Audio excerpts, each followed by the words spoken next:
important. This was the favorite poem of one of the greatest first ladies in the history of our country, Jacqueline Kennedy. Um, as you set out for Ithaca, as you set out in your life's journey, hope the voyage is a long one and full of adventure and full of discovery.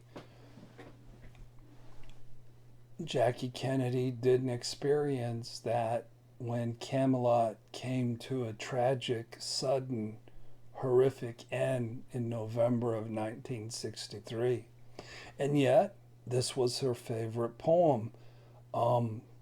May your journey be a long one, full of adventure and discovery. Now, Cyclops and angry Poseidon, in other words, narcissists, enemies, don't be afraid of them.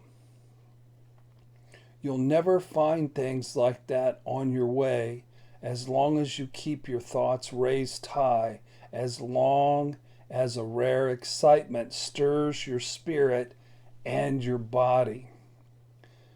Cyclops and wild Poseidon, you won't encounter them unless you bring them along inside your soul, unless your soul sets them up in front of you.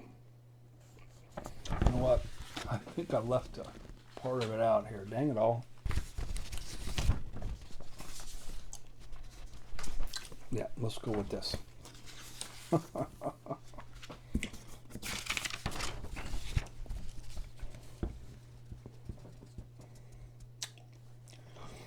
Hope the journey is a long one.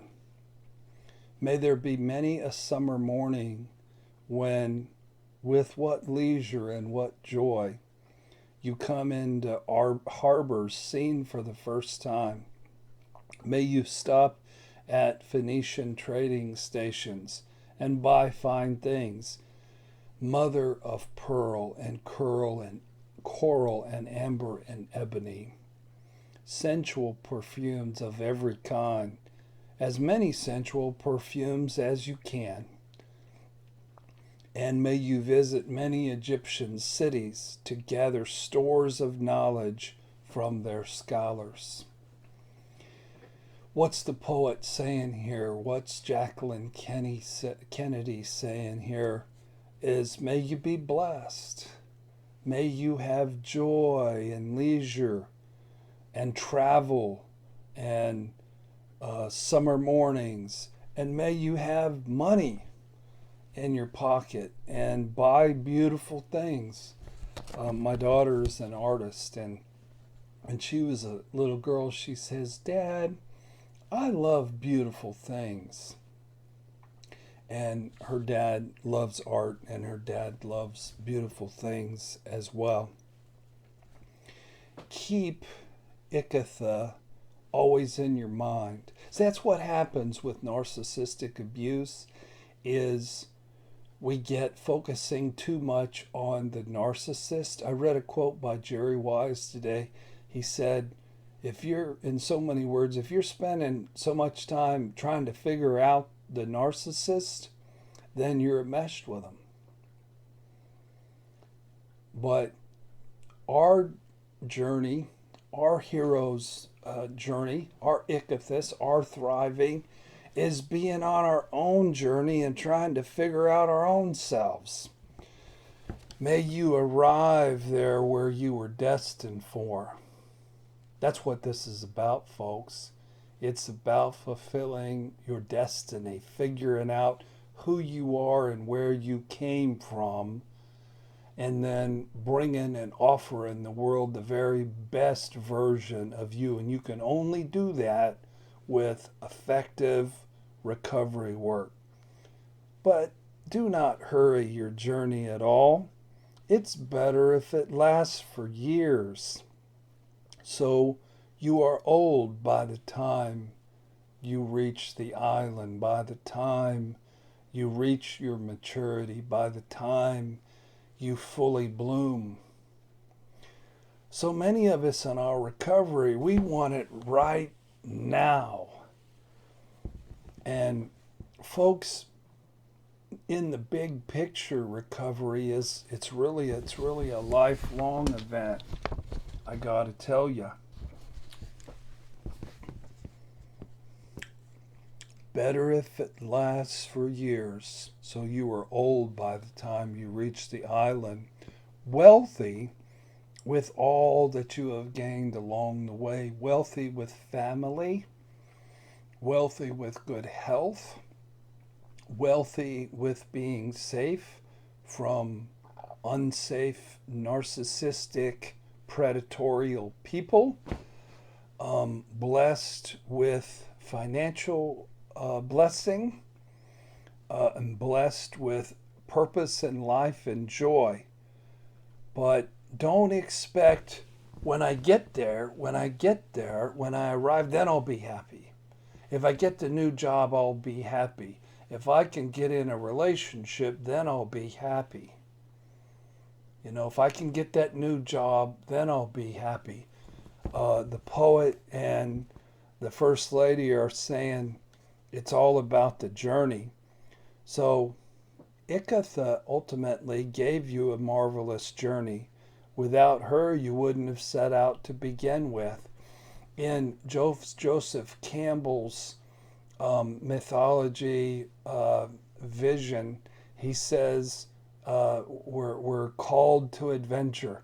And I was sharing the day I was born, June 17th in 1959.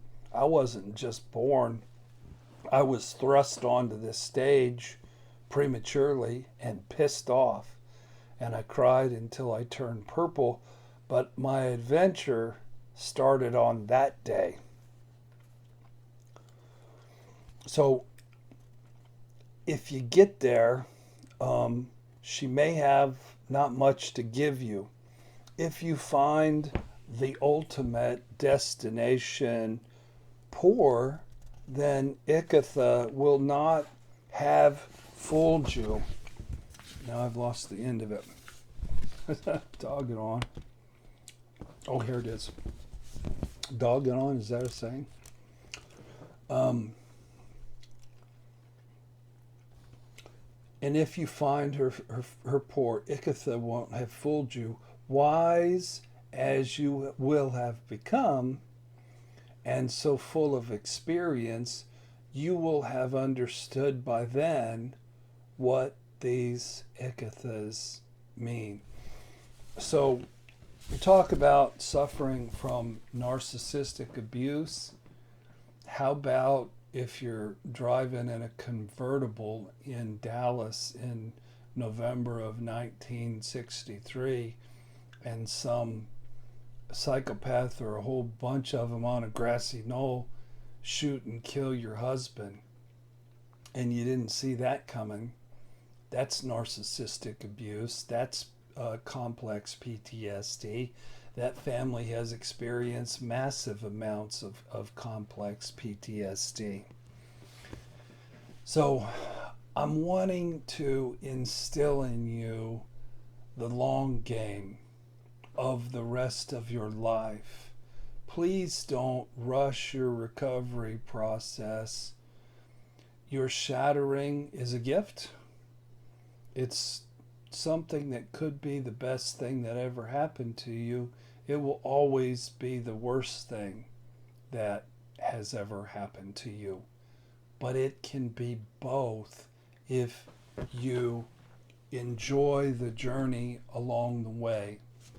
And if you celebrate every little victory along the way. And if you just keep putting one foot in front of another and just gut it out when things are looking gloomy and things are looking terrible.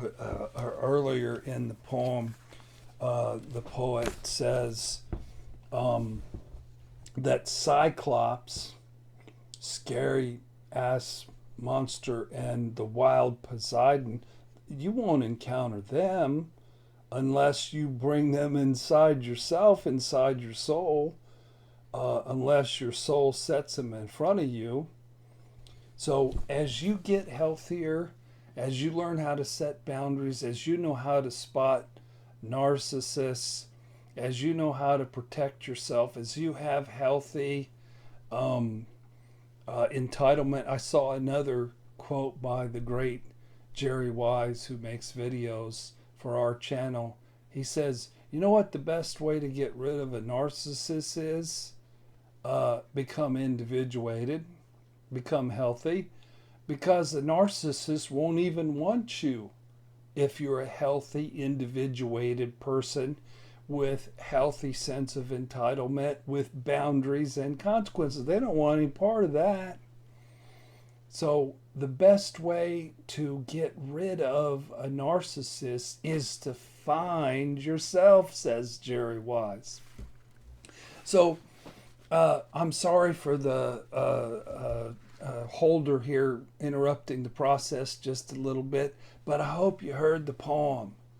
I hope you heard the message that Jacqueline Kennedy and our great poet, our great Greek poet shared with us, and that is be in the present, have mindfulness. Don't hope that someday you'll be happy. What can you do today to make yourself happy? There were days early on in my recovery process that if I did one thing, if I accomplished one thing, if I did a load of laundry, then it was a good day. If I paid a couple bills, it was a good day. If I went to the gym and got a mild workout, it was a good day. If I had dinner with an old friend, it was a good day. And as you gain momentum and keep putting one foot in front of another, and practice a lifestyle of healing the damage and the anxiety and the wounds in your body by doing body work, and having a paradigm which is correct, which is you were not victimized. You've been issued a summons to go on an adventure, and you're a hero. And yeah, you're going to go through hell. You're going to go through the worst thing that you ever possibly could experience, and it's almost going to kill you.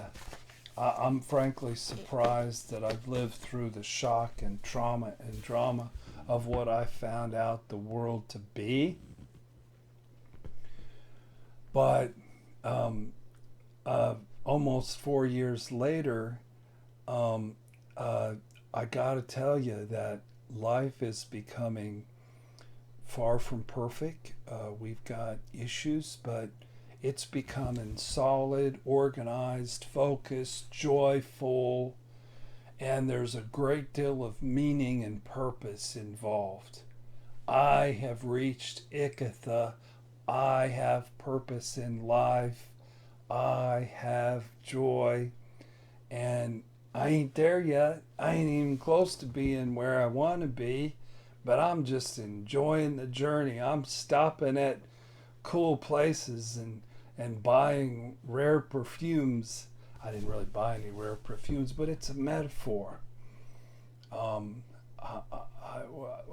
It says celebrate, have joy, and enjoy each and every minute and each and every day that you have the opportunity to live and to cry and to laugh and to heal and to pray and to dance. When I was watching Footloose, Ren in the film quoted a scripture, and he said in Ecclesiastes that there is a time to mourn, there is a time to cry, and yes, there's also a time to dance. And keep on doing your best every day in your journey, and there will be a time to dance and to have joy and to be blessed. It's coming your way. So I hope that this spoke to you. It's it's a gift from Jackie Kennedy, and from this Greek poet. What's the guy's name again? Constantine Cafafe, and words from Maria Gonzalez de Leon. So I hope you enjoyed it. I hope you take it in. And most importantly, I hope that you locate purpose in life and that you thrive richly and joyfully and fully reach your potential. Thanks for watching. Subscribe to our channel. I got books on familytreecounseling.com, and I have a big conference coming up on March the 8th on abandonment issues. And you can find out more about that at our website, familytreecounseling.com. God bless you. Thank you for watching.